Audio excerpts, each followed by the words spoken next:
of age and a very nice lady, extremely symptomatic with associated coronary artery disease, and she was 3 times proposed for valve replacement and declined by the surgeons because of the age and the need for doing associated coronary bypass. So this is why I attempted for the first time to dilate this patient with a balloon, and you have here the first case of balloon valvuloplasty in a human using a 20mm balloon size, and amazingly the patient did survive, and we were not expected, you know, I was really fearing to kill her on the table, but the flow was maintained and she was tolerating this procedure very well, and as you can observe the gradient was more or less decreased, and amazingly these patients remained improved for 2 years. So immediately in my department we called back a number of patients who had been declined for surgery, and we could write the first paper in the Lancet concerning balloon aortic valvuloplasty. And the reaction of the medical community at that time was extremely positive. Thousands and thousands of patients were dilated worldwide.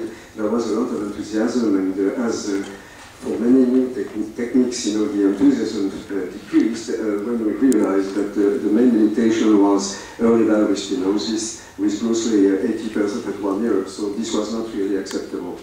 So came the concept that it might be possible to insert a stent inside the valve to maintain it open. So this was a great idea, and on our side, in '94, we started to try to understand whether it was possible to maintain the valve open in aortic stenosis with a stent. We had at that time a PAMAS stent, and we did a study on postmortem trying to find out what could be the ideal length of the stent, diameter, the quality of opening, the quality of anchoring, and also we are very much concerned by the respect of cardiac structures. And you see here an example of this postmortem evaluation, and we did a series of 15 patients, fresh cadavers of patients who died of aortic stenosis. You see here on the left the results of plain balloon valvuloplasty using a 23mm balloon, so nothing too much.